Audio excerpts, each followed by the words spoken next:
Yeah. And bing, I'm like, I'm going to write a book, teach people how to train like a rock star, and give them speaking tips from me, a stand-up comedian. Man. And Jeff Birk, stunt double for Brad Pitt. Not take myself too seriously. I went and I did about 3 minutes, and I got some laughs. Not everything worked, but I got some laughs. My next guest flew into Phoenix, Arizona, where he had a speaking opportunity. I couldn't pass that up. I had to drive the van all the way up to Phoenix from Tucson and meet up with him to do this interview. I couldn't pass it up. Why? It's because Jeff has not only opened up for Marty Short and people like Leno, he's an amazing guy, hilarious to hang out with. Jeff has over 2 decades of not only being a stand-up comedian, but an amazing speaker trainer. He wrote the book called Train Like a Rock Star, Tips from a Stand-Up Comedian. Yo, this book has elevated my game, my hooks, my openings, my closings. Trust me, you're gonna wanna watch this episode. Jeff and I got to hang out, he made me laugh, but most importantly, he taught me things that I'm gonna carry with me for the rest of my life in my speaking career. You're gonna wanna watch this. Let's jump in. Good to see you, my man. Yeah. Thank you for coming on the show. Good to be here. Yeah, dude. I love that you came in town. I was like, this is an opportunity I can't miss. I'm kind of nervous. Nothing to be nervous I don't know. about. I've never been in front of a camera before. This is a guy who There's one over here. Yeah. Help. Don't do this. If you have a chance, don't do it. He's going to drive me away in the van and you'll never see me again.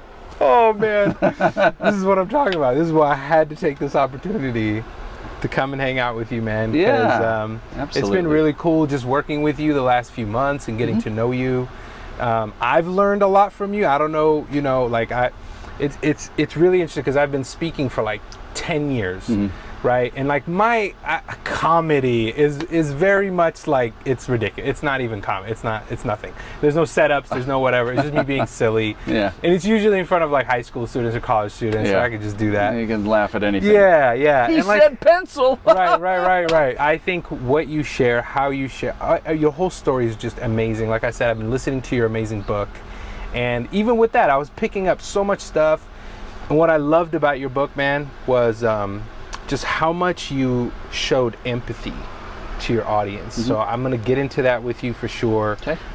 But before we get into all that, do a little intro, tell the world, the people who are watching, who you are, what you do, all that good stuff. My goodness. Yeah. Jeff Birk, stunt double for Brad Pitt.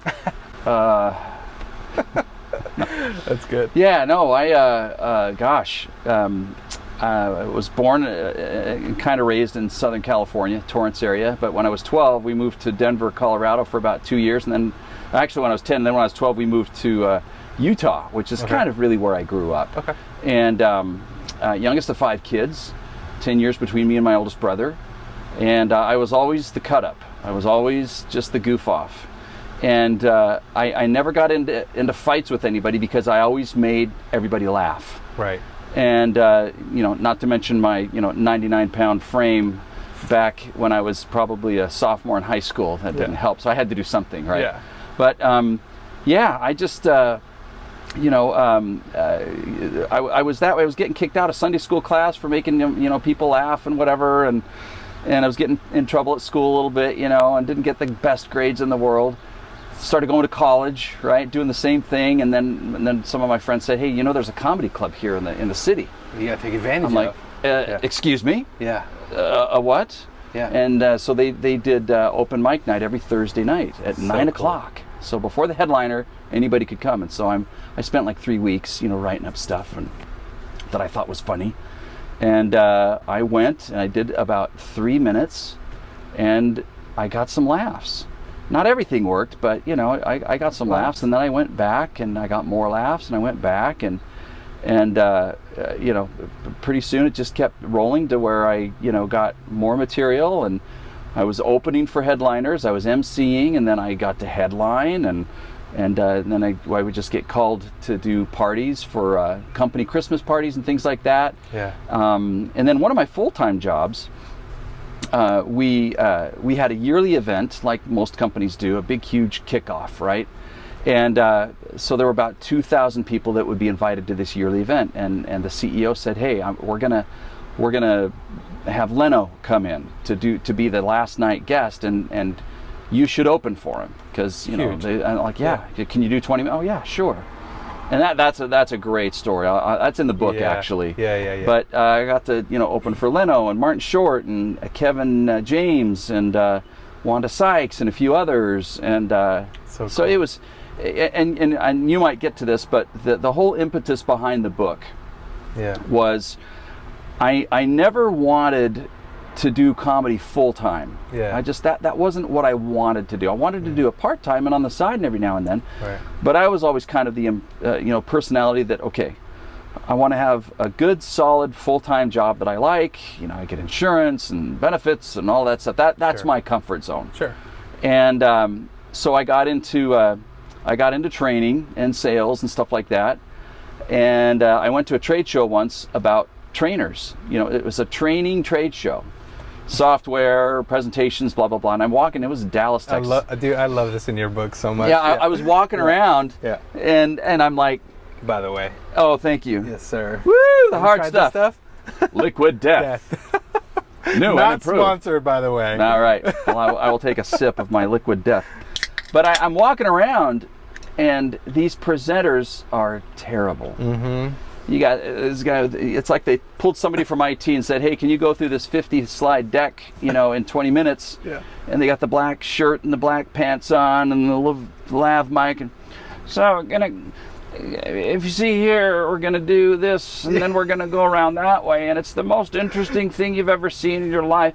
And there's like 20 seats in these little theaters, and 2 or 3 people are sitting there. Yeah. And bing, I'm like, I'm going to write a book about how I have applied all of my stand-up comedy experience to the world of training, and basically teach people how to train like a rock star and give them speaking tips from me, a stand-up comedian. Man. And so then, I think the biggest thing that one of the biggest things about writing the book, for all of you watching for writing book tips, since this is risingauthors.com. That's right. For me, Hussein, it was all about hitting that goal of writing 500 words every day.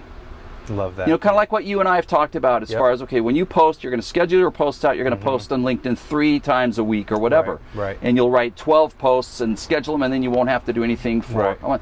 Same thing with writing the book. I said, I'm going to write 500 words a day, Monday through Friday. And before I knew it, I was at about 30,000 words, which is right where I wanted to be. Yeah. Love it. And that was it. Yeah. It's amazing, man. Yeah. I mean, that's not it. First of all, I commend you for, it's really well written. Oh, thanks. And I genuinely felt like I was sitting across from you, and you were just sharing some honest to God truths about, there's some insights, there's stories, but they're really well woven with all right, down to look, you got to get some things for your laptop and computer and have with you, just in case. Yeah. Like you were talking about the minimal things that are sometimes overlooked, and then all the amazing things such as, I really want to talk about this. Like you do such a great job of reminding the reader throughout your book to have empathy for whoever is sitting in front of you in such different dynamics. Like you really shared some amazing stories, but can you talk a little bit about, there's a lot of people in the rising author community, right, that they're not just authors like yourself, they're speakers, they're wannabe speakers, they're consultants, coaches, they're getting in front of an audience, whether it's one person or many, right? And you have such great sort of empathy tips. I call them that. You didn't necessarily call them that in your book, but they're just a beautiful way to see from the perspective of who you're speaking to. Yeah. I love the story where you shared oh man, there was this one guy, I was, who didn't laugh at your jokes, and you were crushing it that night, but there was this one guy you just could not get through, and I'm sure all of us have had that in our setting, and it's funny because I got the tip to not focus on that, but focus on the greatness of everyone else and serve everyone else that's there. Yeah. But when we're first starting out and we kind of get hit with that, it hurts. You're like, man, how did this guy? And it kind of hurts your ego, right? Yeah. You kind of mentioned that. Yeah, but it does. You somehow turned it into you know what? Well, that guy must have been going through something. Maybe his mind was somewhere else. Maybe, he has some going on with his child. You don't know what's going on in their head, and it's not about you. And I love that reframe of how to think about those moments where things are going your way, but then there's this thing that's over here. It's like a thorn that feels like a thorn at first, but then can you elaborate a little bit about that, like how you've sort of managed to deal with that throughout your career? I think when you say empathy, the whole key to empathy is having the look. So everybody look at me right now. This is empathy. If you master that look, I don't need to say anything else. Yeah, dialed. I'll do it for this camera too. So good. Yeah, man. I love it. You hear people say, who is this guy? Yeah, who is this guy? It's really, it's an interesting point, because this whole, empathic or empathetic or however you want to call it, I try to, not take myself too seriously, and when it comes to having those experiences of people that either don't get you or even don't believe in you. I know that's kind of a big thing now that I'm hearing, at least in my circles, is imposter syndrome. Right. And I've been thinking about that lately, and you don't want to sell yourself too short. But when it comes to that empathic approach, I just, it was really easy for me to kind of go down that road. Not at first, but when I started to just kind of step away and say, okay, law of averages, I'm gonna speak from my heart, and some people are gonna get it, and some people aren't. The people that aren't, I'm just not gonna get ticked off at them or anything like that. I'm just gonna say, okay, that's fine. They're in a different place in their life right now, or again, like you said, when I talk about that story in my book, maybe they had a bad day of work, or at work. Maybe they had an argument with one of their kids, before they left for school. Maybe they just found out they got a terminal illness. I don't know. That's kind of the mentality that I try to keep, and just keep smiling. Hey, did you like it? No, whatever. Okay, well, whatever. Yeah. It's fine. It's not that serious. And what is like people's lives, and that's you're doing your best up there on stage to like take that off a little bit, take the edge off, and you weave so many great things about laughter is healing in so many ways. Of course, this is probably why you're so attracted to making others laugh. It makes other people feel good. I think that's one thing I'm certainly addicted to, especially from speaking. Like, I know, a lot of people have said, oh, this was inspiring, this motivated me, or who's saying, I've never thought about water like that before, because I lived in a freaking desert refugee camp. So sharing that emotion and experience makes people just have a different perspective. And I just love that, because you gave me that, you kind of brought back that perspective that it's not about you. It's really about this moment, this setting, this environment, and giving the opportunity for these people to learn something. And, however they take it, it's great. It's like however much of this cake you want, great. If you don't like cake, that's fine too. The other thing that you mentioned earlier that I wanted to say was talking about how you enjoyed the stories and the way the book was set up. I hired a professional editor. Love that. Tell me more about that. And I gotta recommend that. I can't recommend that more, but because I had friends, two in particular, one that was writing a kind of a technical manual for a trading program, and then another one that was just writing his life story. And they wanted me to proofread it, and I couldn't even get past the first or second page. I wasn't great in English, but I don't know. I've really got kind of a knack for good sentence structure, and I'm like, no, you're saying Y-O-U-R. It's Y-O-U apostrophe R-E, just stuff like that. And so I think it cost me $700 from what I recall.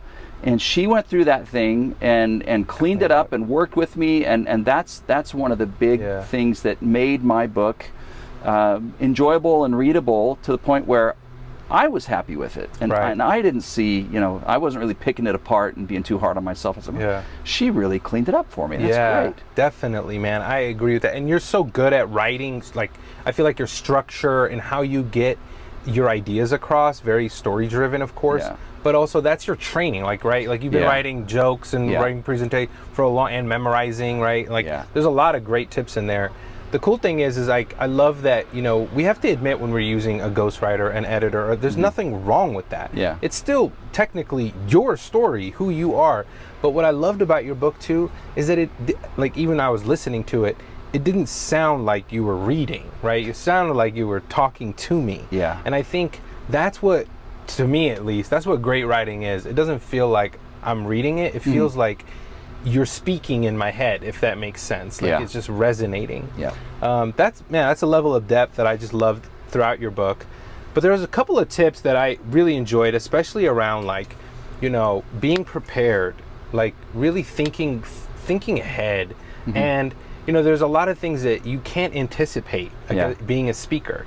Like you show up and there is no projector, or you show up, there's one that doesn't work with you. Like there's so many like moments where you can even be a planner and things still don't necessarily go your way, and that happens a lot to speakers.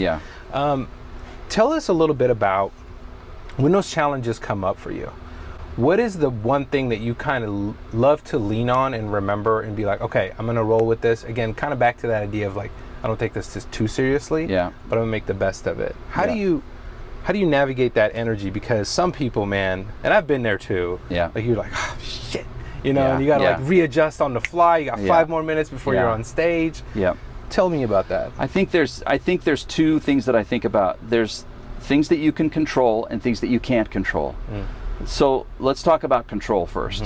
The one thing you can control is how prepared you are with your presentation, the verbal part of it. And that's why practice, and then practice some more. I was reading an article the other day about someone who coached people that are giving TED Talks.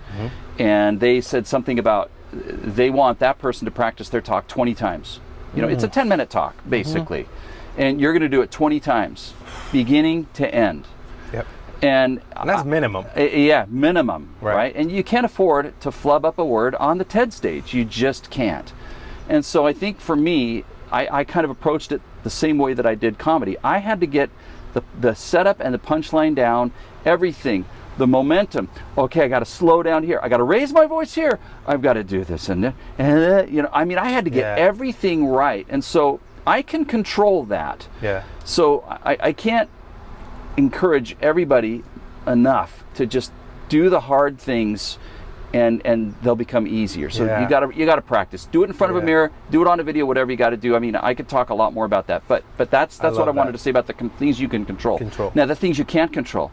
Well, the mic just went off, or you know, my computer just crashed, or things of that nature. The computer crashing, that's a tough one. But I remember one time I walked in, I was supposed to do a half-day workshop. This was for Honda in Indianapolis, I think it was, somewhere around there. I got 20 people in the room. I walk in, the projector that I was going to hook my computer up to, the light bulb burned out. They didn't have another one. So luckily, I kind of turned that whole thing into just a half-day fireside chat with everybody. Everybody pull your chairs around. We're going to talk about this. And I sat down, and I had my laptop here on the right, and everybody had the manual that followed the laptop. And I didn't even need the presentation, because I just, okay, so what we're going to do on page 1, let's talk about this for a minute, because I knew it just so well. And again, so the stuff that you can control will help many times in the things that you can't control. And I just wrote a blog about, you know, about the time I gave myself a bloody nose on stage. I was doing this joke. It's my best joke, right? I joke about this monster truck and tractor pull show commercial. I don't know if you watched that one on YouTube, whatever. I haven't yet, no. But it's essentially, I'll do it right here for everybody. I say, Hussein, you ever been to a monster truck and tractor pull show? I haven't. I'm telling you. This group that I'm with right now is so exciting. You guys remind me of a monster truck and tractor pull show that I went to. And then I'll say, who's been to one? Okay, well, you know, I was not planning on going to the monster truck and tractor pull show. Until I saw the commercial. And this guy was so exciting, I was practically peeing in my pants to get tickets by the end of the commercial. He starts out, prepare yourself for nothing but power. Power, power. Goodyear presents the U.S. Hot Rod Monster Truck Racing Spectacular invaded the Delta Center April 1st and 2nd. Experience Squid Wrath, his incredible mountain of mechanized machinery. Thor Ryan, a sleek 200-mile-per-hour jet tractor that transforms itself before your very eyes into a gut-belching, rocket-shooting robot. Also see the ultimate Ford Fat version of the Chevy Show Shark in the Battle of Monster Trucks that is sure to singe your nasal hair. And when I say hair, I would put my, like that. And for some reason, I had not clipped my fingernails very good the week before. And I cut my nose. And so I'm up there on stage. This is in Salt Lake.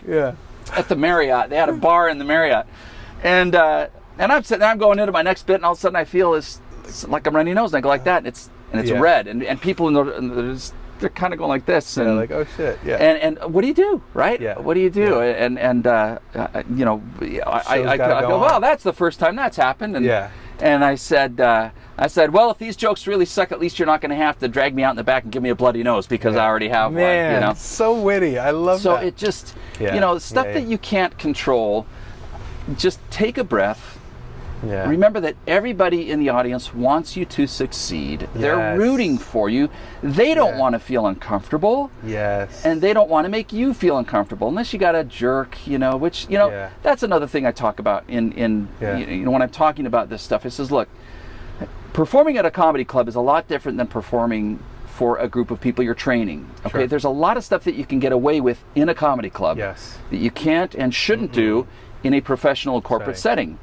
So that's also on the flip side. Right. You're not going to have a heckler typically in a corporate presentation. Right. So you don't need to have your sword out ready for that. No. Just remember, everybody wants you to succeed. Everybody is there for your success. They want you to have a good time, and they want to have a good time too. So whatever happens, just roll with it. Yeah. Try to make a little bit of humor around it. Yeah.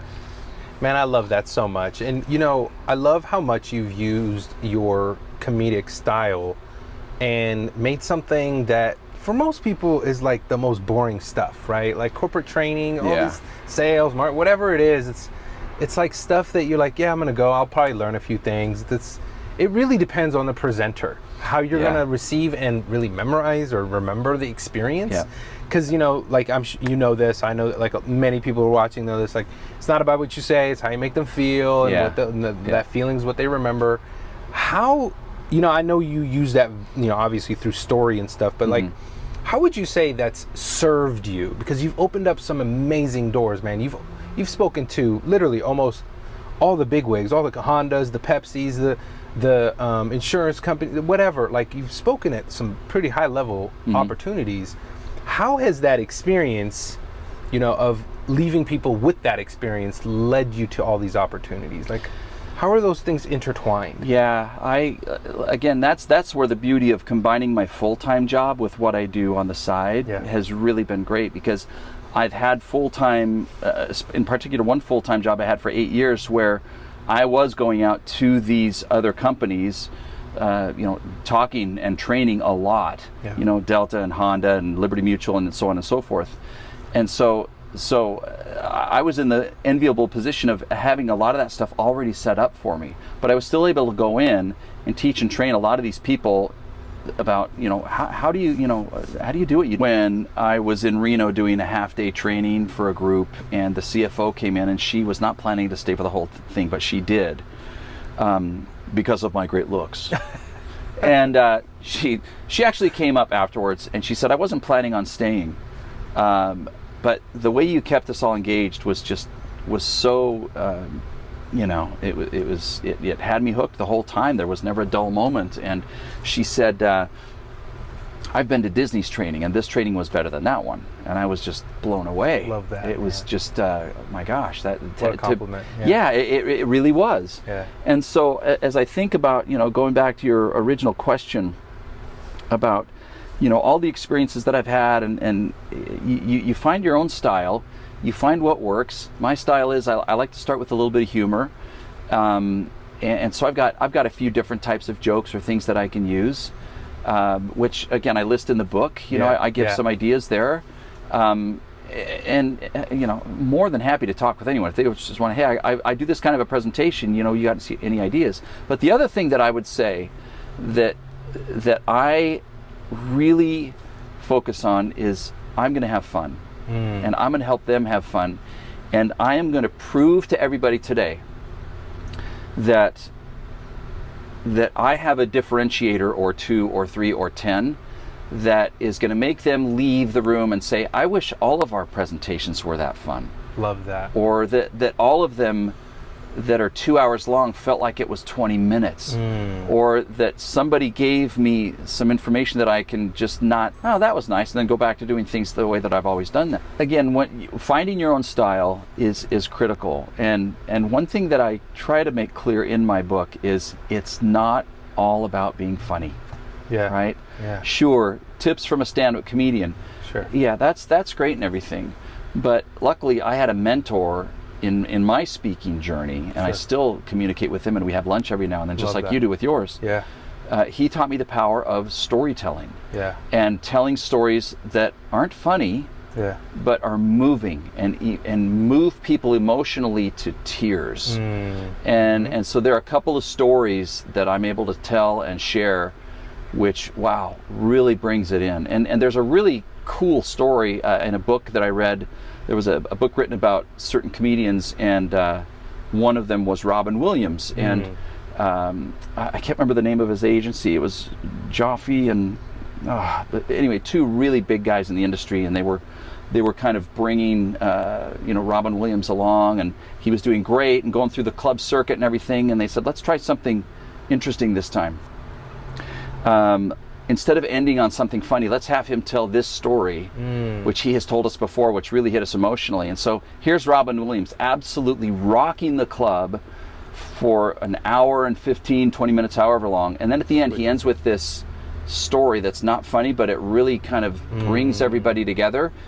Standing ovation like he's never had before. Yes. So again, it's not all about being funny. It's about, of course, body language and gestures and tone and all of that stuff. But knowing your audience. Yeah, knowing your audience. I don't want to cut you off there. Like you talked a lot about that in your book, and I want to emphasize that. Yeah. No, I mean, we throughout building your website, throughout building your content strategy, all this stuff. Like, I love working with you because you know your audience so well. Yeah. You know the people that you want to connect with and network with and all those kinds of things that lead to those opportunities. So literally, as we're speaking, this camera keeps going off, but this is the thing about working with Jeff and working with people and like doing these things. Like, this whole podcast is a giant experiment. I keep telling, like, how many times, like, the DEQ story, this story, I'm like, man, like, even driving up here, I was more nervous about it not making it, right? Yeah, I was wondering. Than anything. Yeah. But like, in all honesty, like, I love people like yourself who are so genuinely interested in their journey and making sure that every moment, like we're here today, like you're getting ready to speak and like do your thing, that every moment is like, this is the moment where I get to have the best opportunity, get in front of the awesome people that I want to inspire, motivate, make, laugh, all that good stuff. And they it's not just how much they paid you. It's not like a lot of people, I've sadly have worked with some people who, like, have just focused so much on like wanting to speak for the opportunity, for the financial aspect. And it's like, man, it's so much more enjoyable when you do it for the fun aspect of it. Yeah. And you were talking about practice earlier. Like, I've gone and done like the little Odyssey storytelling things. You've seen that. And like, I always try to go keep the practice even between things. I'm like, oh, let me go to a high school. Let me go to a thing. I'll just volunteer my time. Yeah. But that builds my network. It builds friends. It builds opportunities. I'm sure a lot of your talks have come from, there's seeds from talks you already have done, right? Because of the networking connection. So like, I love that aspect of what you do, man, how you apply it. And then we got to working together to build out your sort of branding and everything, but even how we connected just on LinkedIn. Yeah. That was so cool, man. And like, you reached out, it was so like natural and nonchalant. Like, I tell people all the time, like, I don't sell. Like, I if I'm doing that, then I'm doing something wrong. Yeah. There it went. Okay. Just a couple more minutes. I'll let you wrap it up here.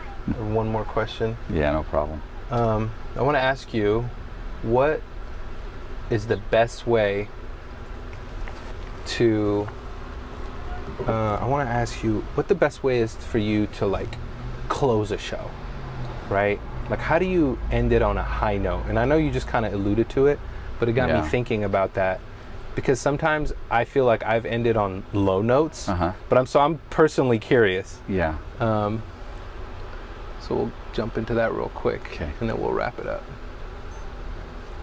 Okay, friends. So Jeff, like I've struggled with how to close out a show, right? How to close out a talk. I speak to a lot to like leadership conferences, like mini leaders, like retreats and stuff. Yeah.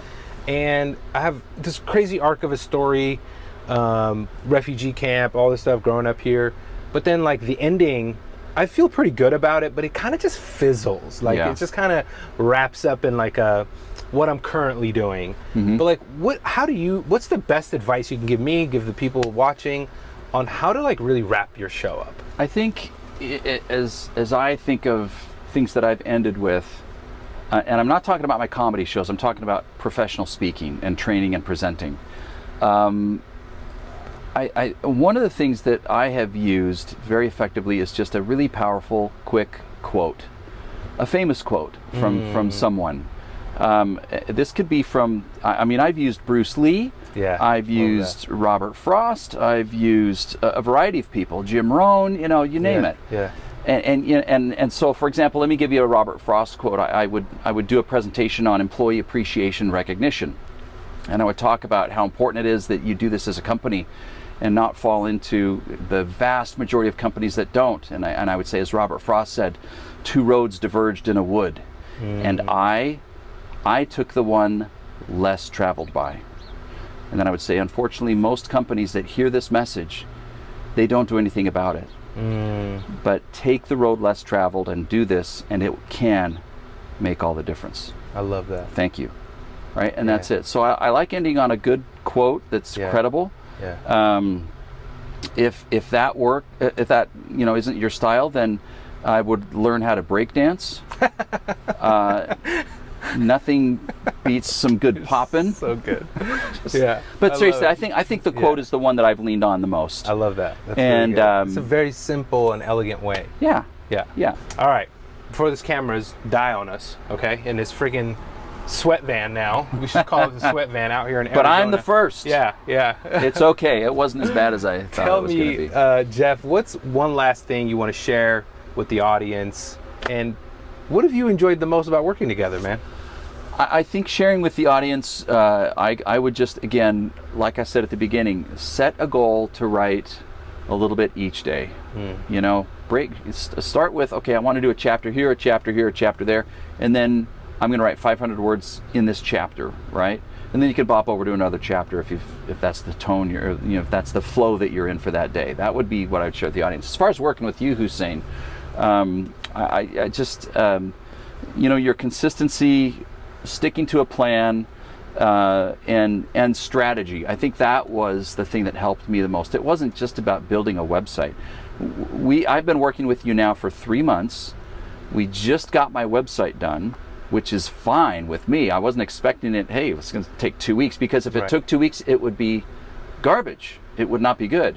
But just laying the foundation of, okay, first, let's just take a big step back and say, what's your target? What's your message? We really got to be very, very focused and getting all of that stuff in place before putting the site together. So that I've really enjoyed. And I'm really looking forward now to, marketing strategy and LinkedIn stuff and SEO and all of that. Yeah, man. I love that. Jeff, it's been an absolute pleasure just getting to know you and working with you, man. It's an honor to like work on people's personal brands in that way. And it's a huge lift, to be honest with you. So I'm glad you allowed me the time and energy and resources to like really dial it the way you want it done.